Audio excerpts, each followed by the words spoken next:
Hi friends, వీటిని observe చేయండి. ఇంకా పెరగాలి. ఇక్కడ కొన్ని పెరిగినాయి చూడండి. ఏంటి అంటే మా అన్నయ్య కూతురు ఆవాల ఆకులు కావాలని అడిగింది. సరే చూద్దాము అని వేశాను. ఇంతకుముందు కూడా వేసాం కానీ దేనికి వాడుకోలేదు.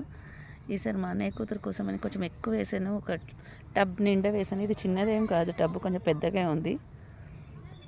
కానీ ఏం చేస్తుంది, ఒక రెసిపీకి ఆవాల ఆకులే కావాలి అని స్పెషల్గా అడిగింది. అత్త పెంచిన తర్వాత అవి వచ్చాక నాకు చెప్పు, వచ్చి తీసుకెళ్తా అని చెప్పింది. సో ఎస్పెషల్లీ మా అన్నయ్య కూతురు కోసం ఇది. ఎప్పుడు వచ్చేది ఇంకా కొంచెం పెద్దగా అయ్యాక వెలుద్దామని అనుకుంటున్నా. ఇంకా కొన్ని చాలా చిన్న చిన్న ఆకులు ఉన్నాయి. ఇక్కడ చూడండి, కొన్ని పెద్దగా అయినాయి. చూడాలి ఇవి ఎప్పటి వరకు పెద్దగా అవుతాయి. ఇంకా చూడాలి, అప్పుడు విలువాలి. Okay, thank you.